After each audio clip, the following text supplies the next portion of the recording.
Assalamualaikum warahmatullahi wabarakatuh. Pertama-tama, mari kita haturkan puji dan syukur kita atas kehadirat Tuhan Yang Maha Esa. Atas rahmat yang sudah dilimpahkan Allah Subhanahu wa taala dan atas hidayah yang sudah dilimpahkan Allah Subhanahu wa taala kepada kita. Tak lupa, mari kita haturkan sanjungan kita kepada Nabi Muhammad SAW yang kelak akan memberikan syafaat di yaumil akhir. Pada hari yang berbahagia ini, saya akan membawakan tema bagaimana cara kita meneladani sikap Nabi Muhammad SAW sebagai pelajar berkarakter Pancasila. Nabi Muhammad SAW adalah nabi terakhir yang mendapat banyak gelar baik dari Allah maupun dari manusia. Berbagai julukan diberikan kepada beliau atas kesuksesan beliau dalam menjalankan misi risalahnya di muka bumi. Beliau berhasil menjadi pemimpin agama, berhasil memimpin negara. Di samping itu, beliau juga berhasil dalam menjalankan berbagai kepemimpinan yang lain, seperti memimpin perang dan memimpin keluarga. Karena itu sudah sepantasnya umat Islam menjadikan beliau sebagai teladan yang terbaik. Terkait dengan hal ini, Allah Subhanahu wa taala berfirman, "Sesungguhnya telah ada pada diri Rasulullah itu suri teladan yang baik bagimu, bagi orang yang mengharap rahmat Allah dan kedatangan hari kiamat dan dia banyak menyebut Allah." Quran Surat Al-Ahzab ayat 21. Untuk dapat meneladani Nabi Muhammad SAW dalam kehidupan, tentunya kita umat Islam harus mengetahui terlebih dahulu apa saja sifat-sifat yang dimiliki oleh beliau dan bagaimana perilakunya dalam kehidupan sehari-hari. Karena itu, agar kita dapat meneladani Nabi Muhammad SAW, akan dikemukakan sifat-sifat dan perilaku beliau, dan kemudian bagaimana kita dapat meneladani sifat dan perilaku tersebut. Perlu ditegaskan bahwa semua rasul adalah manusia yang memiliki sifat-sifat kemanusiaan sebagaimana manusia lainnya.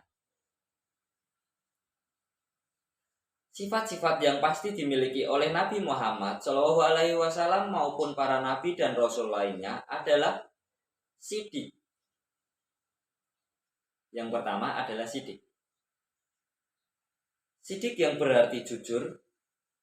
Nabi dan rasul selalu jujur dalam perkataan dan perilakunya, dan mustahil akan berbuat sebaliknya, yakni berdusta, munafik, yang semisalnya berbohong kepada sesama atau melakukan kemunafikan. Itu sangat mustahil dilakukan oleh seorang nabi. Yang kedua, amanah, yang berarti dapat dipercaya dalam kata dan perbuatannya. Nabi dan Rasul selalu amanah dalam segala tindakannya, seperti menghakimi, memutuskan perkara, menerima, dan menyampaikan wahyu, serta mustahil akan berperilaku yang sebaliknya. Yang ketiga ada tabligh, yang berarti menyampaikan. Nabi dan Rasul selalu menyampaikan apa yang diterimanya dari Allah Subhanahu wa taala kepada umat manusia, dan mustahil Nabi dan Rasul menyembunyikan wahyu yang diterimanya. Yang keempat ada fatonah, yang berarti cerdas atau pandai.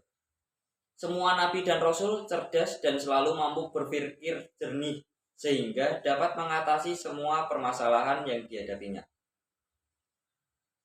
Tidak ada satupun nabi dan rasul yang bodoh, mengingat tugasnya yang begitu berat dan penuh tantangan. Di samping 4 sifat di atas, nabi dan rasul tidak pernah berbuat dosa atau maksiat kepada Allah. Sebagai manusia, bisa saja nabi berbuat salah atau lupa. Namun lupa dan kesalahannya selalu mendapat teguran dari Allah sehingga akhirnya dapat berjalan sesuai dengan kehendak Allah. Di samping memiliki sifat-sifat seperti tadi yang sudah disebutkan, Nabi Muhammad SAW juga dikenal dengan sebutan Al-Amin, yang berarti selalu dapat dipercaya. Gelar ini diperoleh Nabi Muhammad sejak masih usia belia.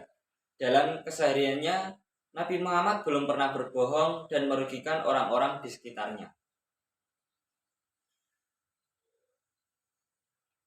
Bagaimana cara praktis yang dapat dilakukan untuk meneladani Rasulullah SAW? Di antaranya adalah sebagai berikut. Yang pertama, kita harus selalu bertaubat kepada Allah Subhanahu wa Ta'ala atas segala dosa dan kesalahan yang kita lakukan setiap hari. Sebagai manusia biasa, kita harus menyadari bahwa kita selalu berbuat kesalahan dan dosa, baik kepada Allah maupun kepada sesama manusia. Rasulullah SAW yang jelas-jelas tidak memiliki dosa saja selalu memohon ampunan dan bertaubat kepada Allah Subhanahu wa Ta'ala. Karena itu, jika kita tidak mau bertaubat kepada Allah Subhanahu wa Ta'ala, sebaiknya kita mulai mengubah sikap tersebut. Berarti kita tidak menyadari sifat kemanusiaan kita dan kita termasuk orang-orang yang sombong jika tidak mau bertaubat kepada Allah Subhanahu wa Ta'ala.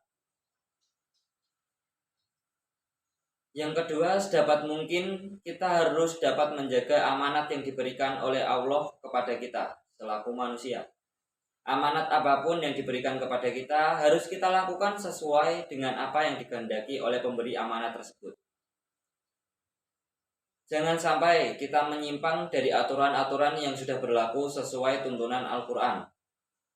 Kita harus berusaha menjaga amanat ini sebagaimana Rasulullah yang tidak pernah berkhianat walau sekalipun. Dan yang terakhir, kita juga harus memelihara sifat jujur dalam keseharian kita. Jujur merupakan sifat yang sangat mulia, tetapi memang sulit untuk diwujudkan. Terkadang orang dengan sengaja untuk tidak berbuat jujur dengan alasan bahwa jujur akan mengakibatkan kehancuran. Karena itu, dewasa ini kejujuran sulit ditemukan di tengah-tengah peradaban manusia yang semakin maju.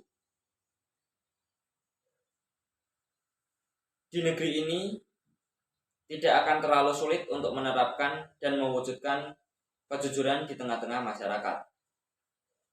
Kenyataannya sebagian besar orang-orang tidak mau berbuat jujur, sehingga seringkali orang yang jujur malah menjadi hancur akibat disalahkan.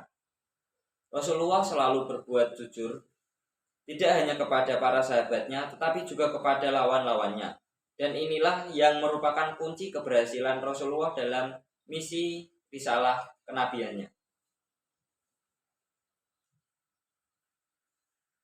Nabi Muhammad SAW adalah sosok manusia yang agung akhlaknya dan luhur budinya. Memberikan pujian atas keluhuran budinya, tentu saja hal ini tidak main-main. Allah yang maha benar tidak akan pernah berbohong atas ucapannya. Sebagai umat Islam dan sekaligus umat Nabi Muhammad SAW, kita harus menjadikannya sebagai teladan umat yang harus kita ikuti. Semua anjurannya dan semua larangannya harus kita hindari. Di zaman yang canggih sekarang ini, tidak sedikit tantangan yang kita hadapi dalam rangka meneladani sifat-sifat dan perilaku Nabi Muhammad SAW, baik yang bersifat internal maupun yang bersifat eksternal. Dengan kesadaran yang tinggi dan dengan ketulusan hati serta dengan modal cinta dan taat kita kepada Allah Subhanahu wa Ta'ala, insya Allah kita dapat meneladani Nabi Muhammad dalam kehidupan sehari-hari. Apalagi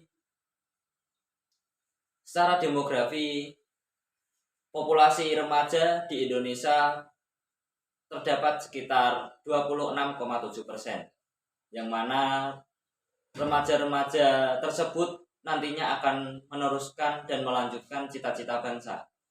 Sangat disayangkan jika remaja dan pelajar-pelajar tersebut tidak memiliki akhlak yang baik. Nah, sebagai pelajar yang berkarakter Pancasila, tentunya kita harus memiliki akhlak yang baik. Bagaimana kita menciptakan suatu akhlak yang baik pada diri kita? Yaitu dengan cara meniru atau meneladani sifat-sifat Rasulullah. Sekian tema yang saya bawakan pada hari ini. Jika ada salah kata dalam pembawaan saya, mohon dimaafkan. Karena pada dasarnya saya memang manusia yang tak lepas dari dosa. Akhirul kalam, wassalamualaikum warahmatullahi wabarakatuh.